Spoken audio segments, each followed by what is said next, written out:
Welcome everyone to college football time with Avery Miguel. Avery. Four overtimes. Not one, not two, not three, but four. As a matter of fact, I'm gonna say like Steve Harvey says, four. Yeah. Four overtimes. Wow. Um, this was a tough loss for Texas A&M. This puts them in a very tough position for the college football playoffs. What a game. What a game. A couple of things. There were a lot of key touchdowns in this game. Noah touchdown, 73-yard touchdown was one of my favorites in this game. You had Omari Daniels' 8-yard touchdown, which Texas A&M thought that that was it. Cam Coleman's, he was sensational for the Tigers. 7 receptions, 128 yards.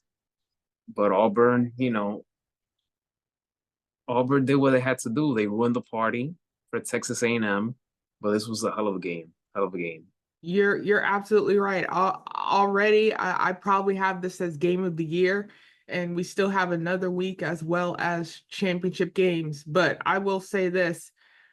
You gotta hand it to Auburn. They did not quit. If they wanted to play spoiler, and we've talked about this, you have some teams that their years have not started off really well. They're still trying to adjust and maintain and try to figure out the flow of the team, the camaraderie of the team, and it just hasn't worked well, all season for some teams. Auburn is that one team.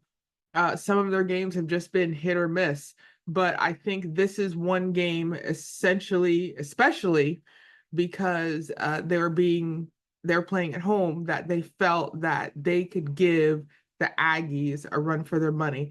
And you're right, Auburn beat. I mean, like I said, this was a thrilling game. Anytime a college game goes into overtime, maybe double, but quadruple overtime, this was something really special and intense to watch.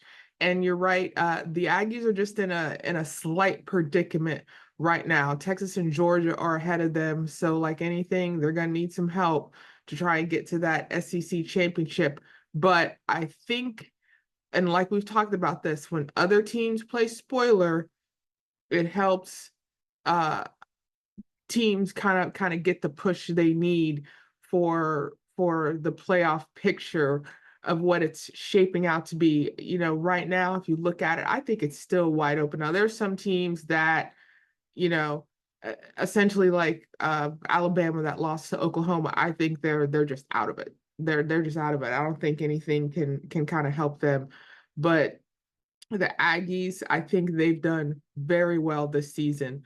With the two losses they have, I think they still have a chance. Auburn, of course, they want to see if they can get at least a bowl game, but in order to do that, they're going to have to play Alabama. And granted, Alabama and Auburn games have always been exciting, so that could be something that Auburn could kind of use to catapult them to end their season on a high note. But that the Aggies, I mean, it's a disappointing loss for the Aggies, but I mean that was just a great game on Saturday, and like we say, any Saturday, that was just a really great game. It certainly was. It certainly was. But that's the thing about when we're talking about playoff implications. When you have to win and need some help, that's tough because you can't control your own destiny. You could win, but you also got to depend on others to lose or to win, and that's a very tough predicament that Texas A&M is facing, that BYU will be facing, and that leads me to BYU. BYU lost to Arizona State 28-23. It was a chaotic ending to a game. So many fans prematurely rushed to rushed to the field, and then they had to go back and then to come back out again.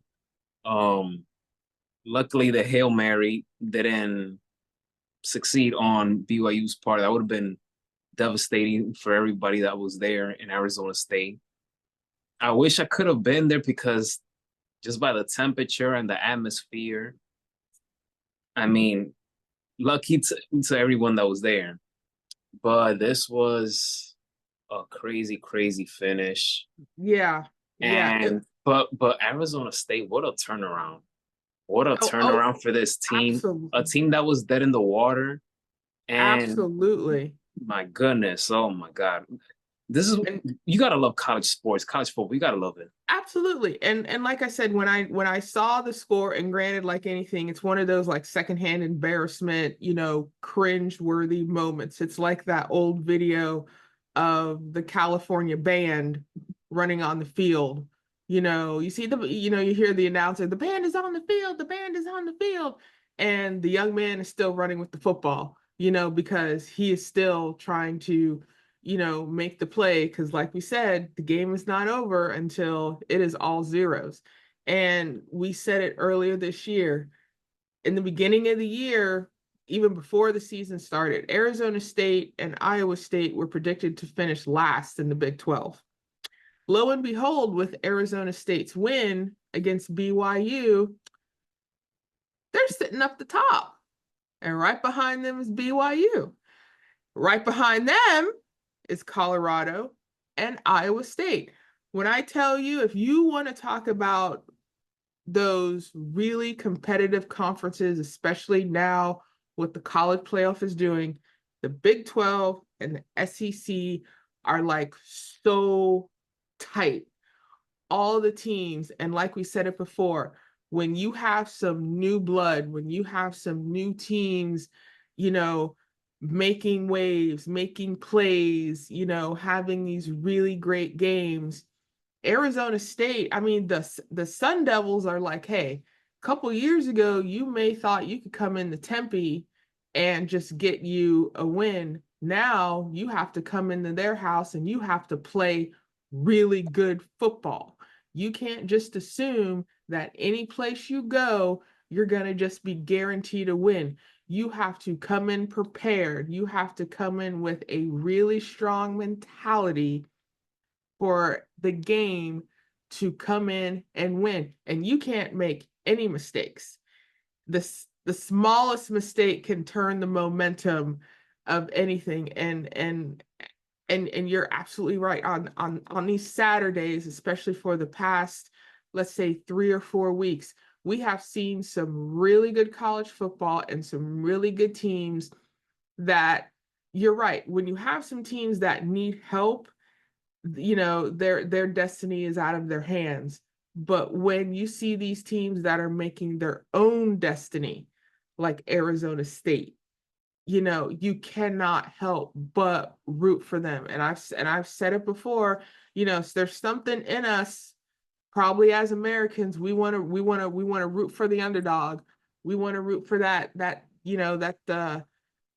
small market, if you will. Yes. But yeah, it could have been disastrous for Arizona State, but interesting enough, that game is still like the one with Texas A&M and Auburn was a really great game. Could have come down to a last play, but you're right, it could have been disastrous for Arizona State, but Arizona State played a really great game against BYU. BYU definitely, I think, still in it. Arizona State is definitely in it, but like all the other teams there, it's wide open right now. Even when you have like your mainstays, like your Ohio States and your Penn States and your Texas, your Georgia, it's really interesting now when you have these other teams that you have no choice but to talk about, because if you're playing really good football, you can't just assume that you're guaranteed a win. Even if you're that top tier school, you can't just assume, oh, no problem, we'll just go in and beat those guys. And then all of a sudden you get thrashed, by 25 points. You can't have that. Like I said, there's something about the mentality of college football that us as the fans and viewers we love to see, but also the players themselves want to achieve. And not only that, when you have people that either are talking down about them or not talking about them at all. And then all of a sudden you have no choice but to talk about them because they're winning. It makes it so interesting and so exciting to watch. Arizona State, they jumped to number 14 in the rankings. BYU dropped all the way to 19. Indiana, even though they lost to Ohio State, they remain at number 10. Miami, huge bounce back win against Wake Forest. They're sitting at number 8. Just God bless that they made this into top 12 college football playoffs. And I can't wait for next weekend. I'm already thinking about next weekend. Arizona State, they're right there. They control their own destiny. A win against Arizona Wildcats could clinch a spot in the Big 12 championship game And on and December when and 7th, when which will be Arizona, AT&T in Dallas. oh yeah, and when Arizona just left to spoil that, because Arizona has had some really great games this season as well. Mm-hmm. But I foresee that as a very good game as well. But I mean, oh, and you're absolutely right, to play in Dallas, AT&T Stadium, man, that's intense. That's 125,000 people that can see your school. Not only just your fans go to see, just college football fans in general. But you're absolutely right. I mean, even kind of sitting on the back burner, you have Oregon, just sitting up the top, just kind of looking at everybody like, okay, what do we do now? I'm like, well, you like anything, you be prepared. You know, it's like from the Lion King, from Scar. He has this song. It's called "Be Prepared." A lot of college football teams need to start, playing that song and be prepared, because some of these, I mean, just even though the two games we were talking about, like some of these games over the weekend, it's like you have some schools that just were not prepared. Colorado was in command and they lost to Kansas. Again, Kansas, no slouch. But, again, really wanted to spoil the party. Even Florida just they just decided to smack Ole Miss, you know, but like we said, it's just really great to see, even though you have your your regular teams just there. Like I said, your Georgias, your Texas, your Penn States, your Ohio States. It's really great to see these other schools get their due. It's good to see these other schools, be showcased, take a shot at the limelight. Even some schools that years ago, for example, Boise State. Boise State is kind of like underneath the radar, but at the same time, they could probably mess things up too. About 15 years ago, they had probably one of the best bowl games, I think, against Oklahoma in the Fiesta Bowl. And Boise State, the school was put on the map for a good long while. But now, again, they're playing really good football in their conference. They're kind of just, in a way, they're just kind of lurking, but not in a bad way. They're doing what they're supposed to do.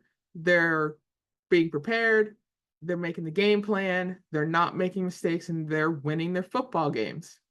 So, like you said, for next week, conference games, gentlemen, for your schools, be prepared. Like I said, for those that control their own destiny, it's going to be great. For those that control their own destiny, it's going to be absolutely awesome. But these other schools that either they're looking for a bowl berth, or they want to just, you know what? Let's just shut this down. Everybody's talking about so and so. Let's just shut it down, and then they take care of business. It's gonna be great to see. And like we can say this till we're red, blue in the face.